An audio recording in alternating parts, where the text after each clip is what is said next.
Hi people, I finally arrived. I am in Wales.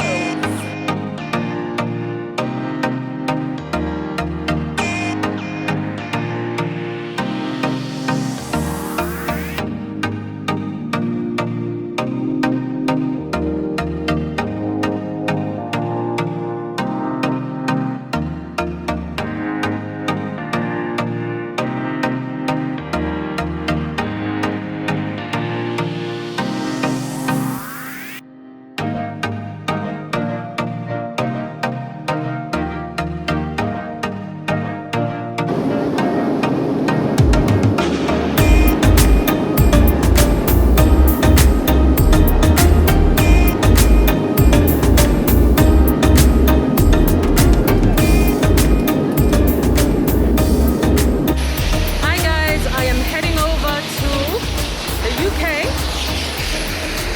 Gonna go see my hubby on Ethiopian Airlines. A lot of noise, huh? So pray for me guys, this is me, this is how I'm dressed now. Yeah, getting ready for cold weather. So, UK, here I come. And that's the huge Ethiopian Airlines flight right there. The sun unfortunately is in the way, so I really can't take a very good photo. So let's go.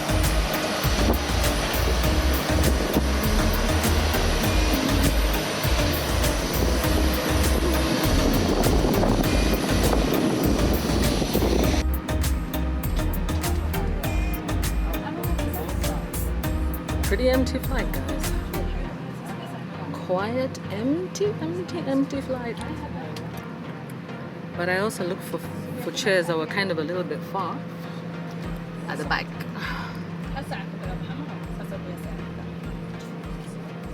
So guys, I'm really looking forward to this. It's going to be a very long flight. I have to go through Addis Ababa. Once I go through Addis Ababa, then I have to wait a couple of hours and then get a flight at about 2 in the morning to London and then over to Wales. Okay. So guys, there I am, Ethiopian Airlines, not a drop of makeup on me, looking forward to a nice flight. It's a bit noisy, but looking forward to it. Okay guys, amen and amen.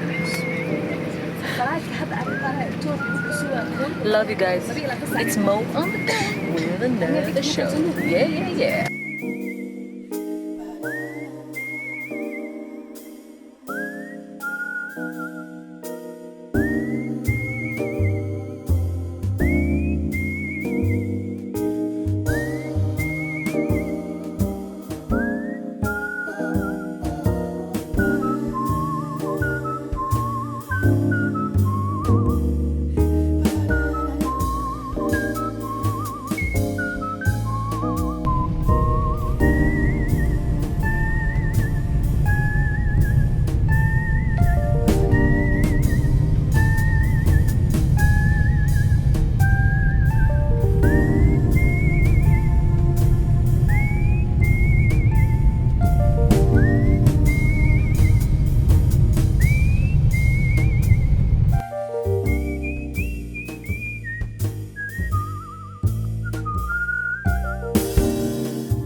Sunny day. I'm so lucky I came on a very sunny day. Sunny and cold. Baridi man. When I'm in the train, it's really nice.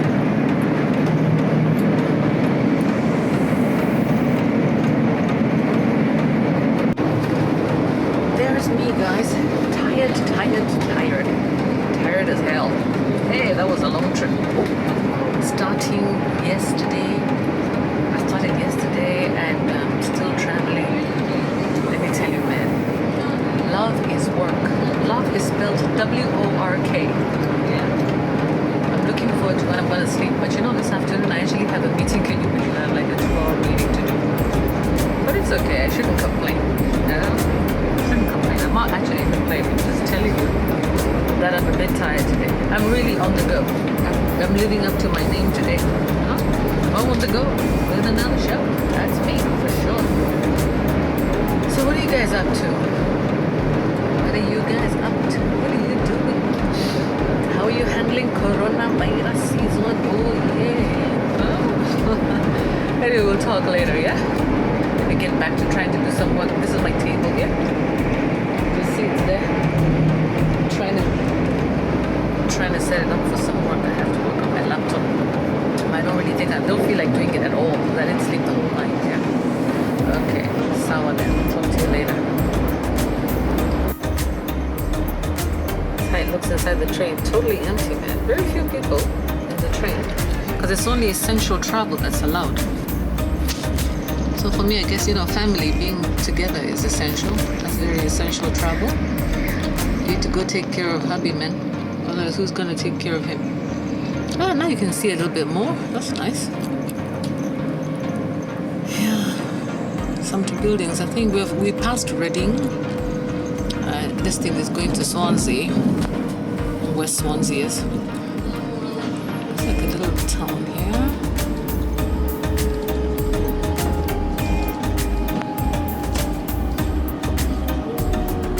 We are now approaching Swindon. We're approaching Swindon. I didn't even know there was such a place. Services to Cheltenham Spa, Gloucester, Kemble, Stonehouse and Stroud. Please change here.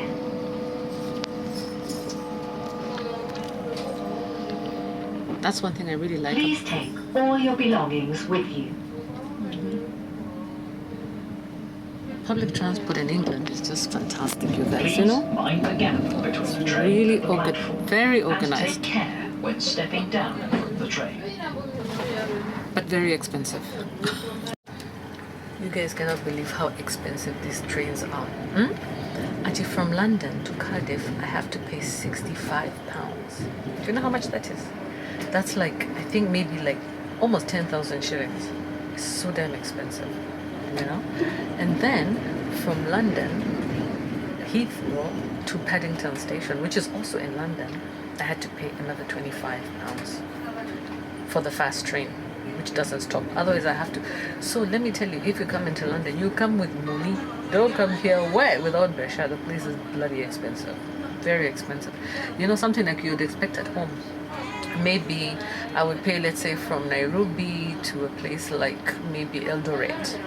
Probably would pay something like 1,000 shillings. Over here, you're paying 10k, man, 12k for a trip. So it's very expensive.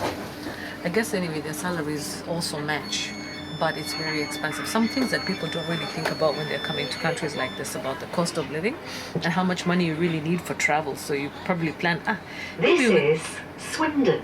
maybe with 50,000 you think you have enough money. Hey, you realize no, you don't have enough money for your travel. So now This is a Great Western Railway service to Swansea. I hear a lot of their trains, by the way, are owned by Chinese. Maybe that's the reason why they're so damn expensive, like our SGR, you know? But I don't know, these ones that are going out into countryside may not be, but the ones that are owned in town, yes, they are owned by a lot of Chinese companies. So that's probably the reason why they're so damn expensive. Maybe they're known, who knows? Okay, guys, that's enough.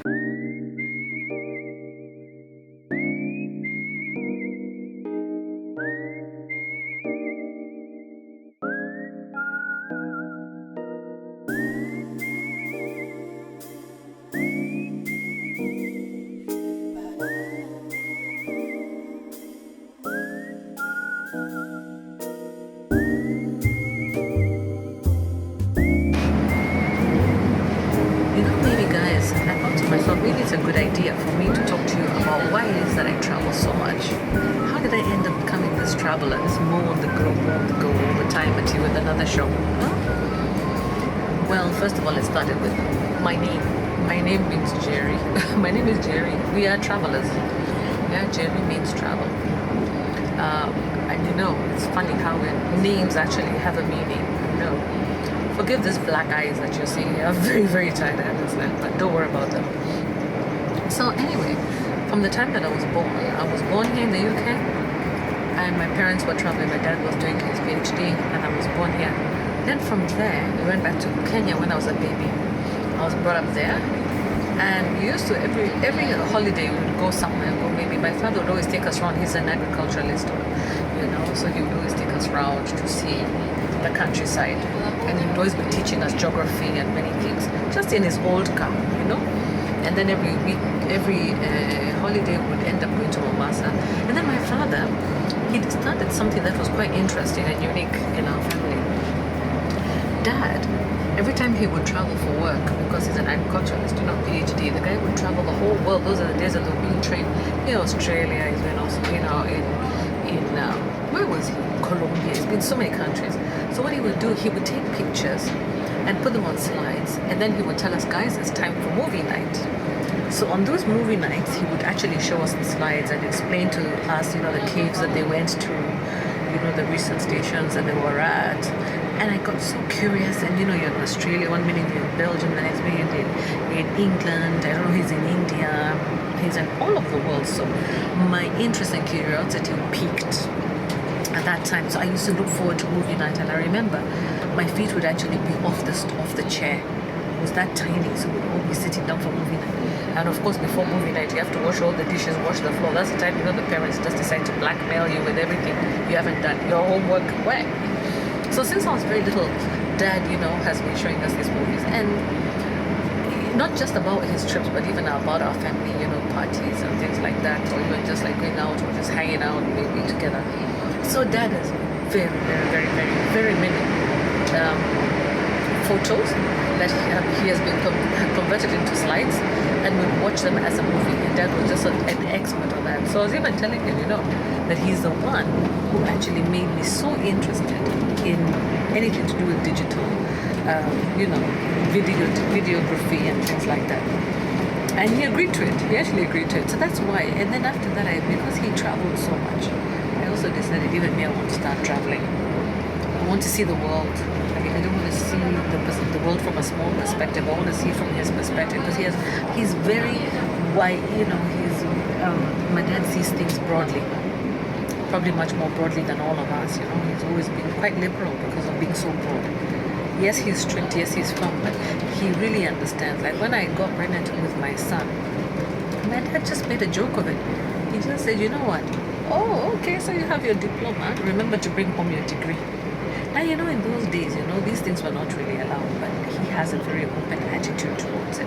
Yet Mom was the one who was struggling to figure it out. So I wanted to be like him. He was my role model, and that's how I ended up getting into this photography. And I'm hoping that you're enjoying it, all the things I'm showing you, places I've been, and I'll show you much more now that I'm here, yeah? I'm glad that the weather is pretty nice. Clear days, it's easy to do videography. All right.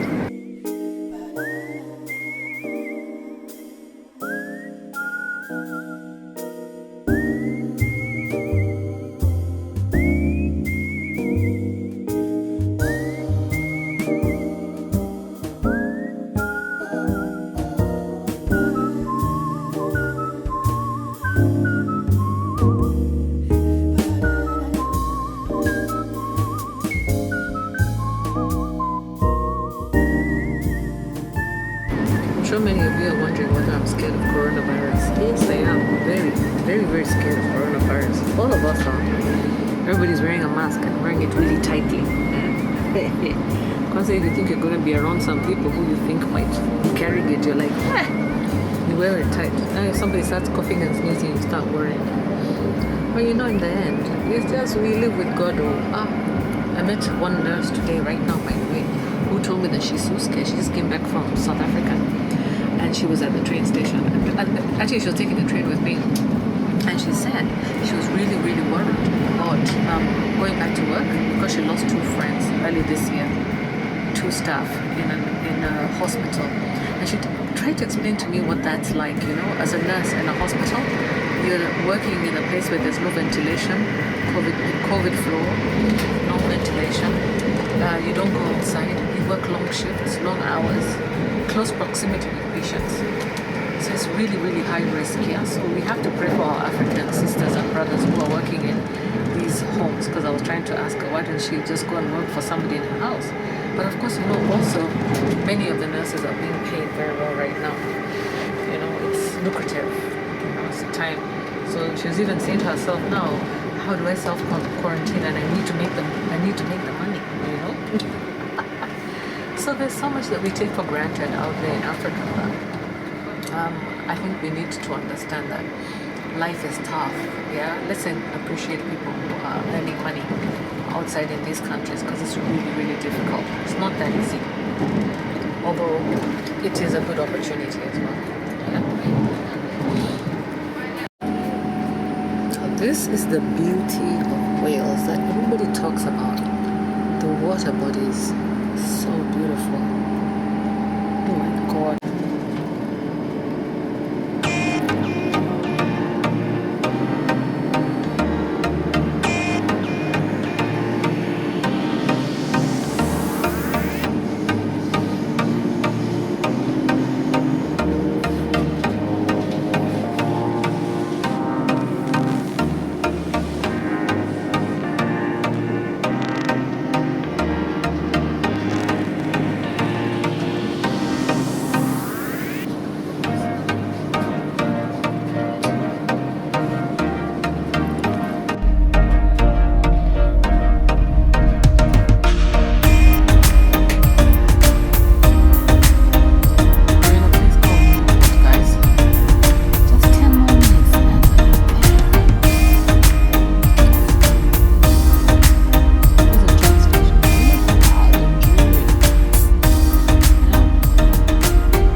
Very excited to be here. The place is on lockdown, so it's very quiet.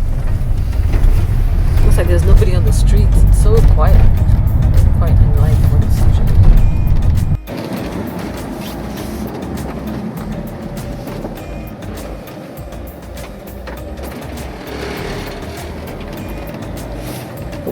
Okay guys, I'm in a taxi now. Heading over to see hubby. Number 28, huh? Yeah. Is that number? 28. Yeah.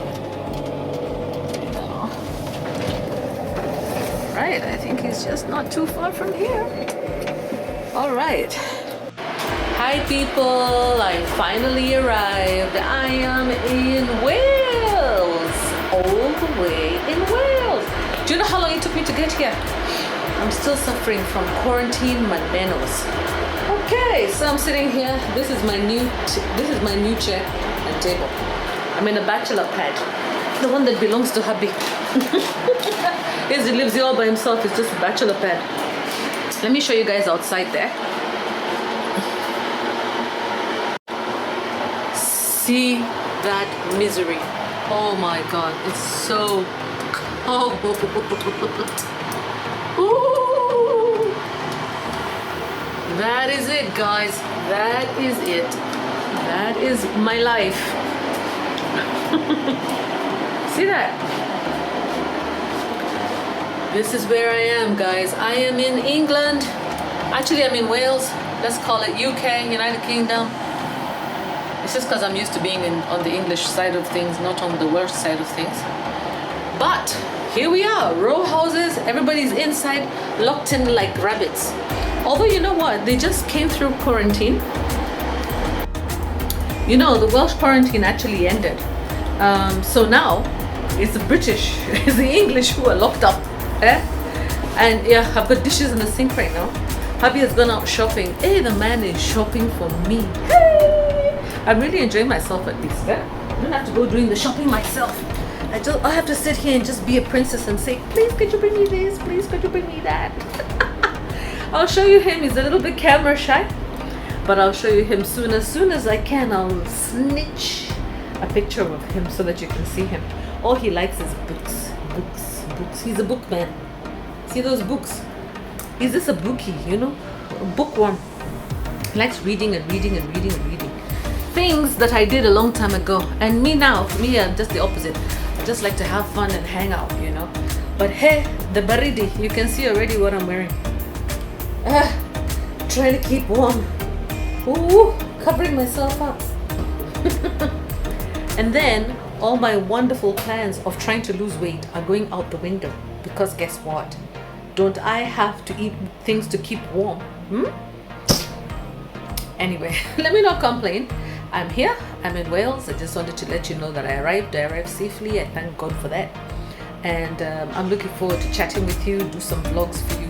Right now, I'm not even in the mood of putting on any makeup or anything like that.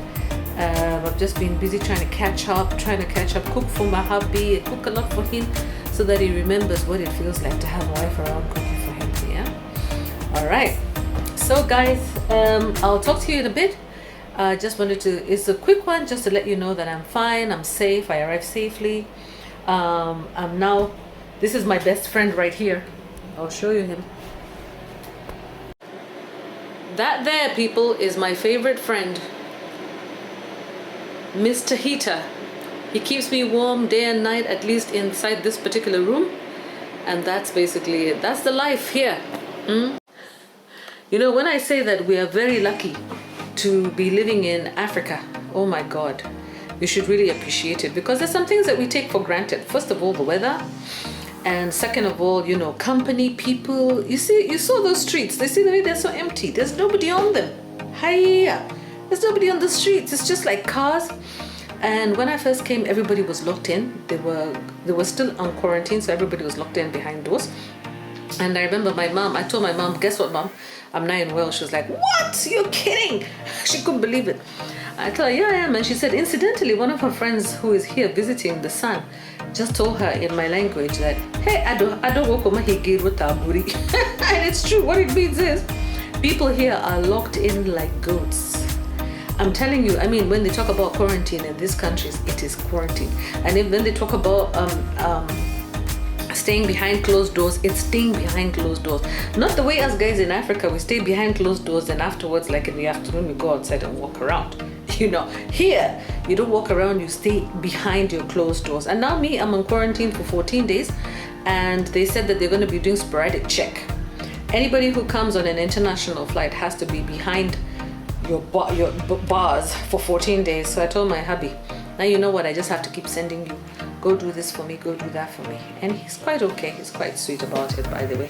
Feels good. Don't I look happy? Feels nice. But at the same time, I'm missing being outside. To be honest, you know me, I like to be outside vlogging.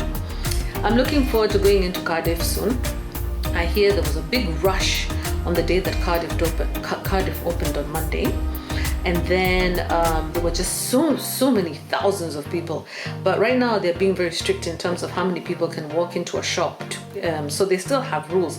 So hubby goes out there, tries to shop, and then he has to go and line up outside in the cold, waiting his turn to get into the shop to buy anything for me. So I'm trying to limit the number of trips he has to make. Although of course he has to make a few more than he normally makes when he's on. So it's been a whole year. I left November 2019 and I'm back November 2020.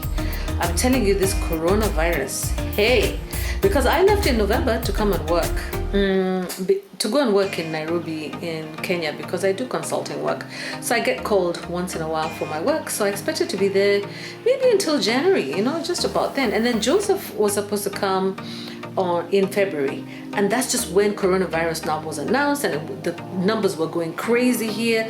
Wales was really affected.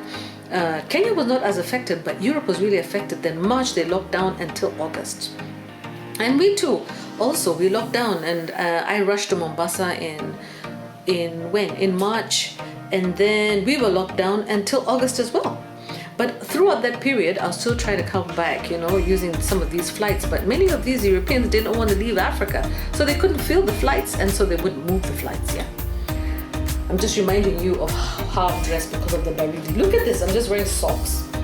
I've got my slippers on, my sandals on, but I'm just wearing socks and something warm. but it's pretty warm and cozy in here. So what I'm saying is, we should be very grateful because really, at least we have good weather. We're not locked in like goats. But many mornings I wake up here and I hear people shouting, like they've lost their temper or something. This morning there was a woman outside there crying. I was like, what's wrong with this place, man? What's wrong with these people? Whoa, You know what it is? It's mental health issues because of being locked in for so long. Yeah, so hubby was locked in until August, and then I only managed to come now because, like I told you, parents came September, October.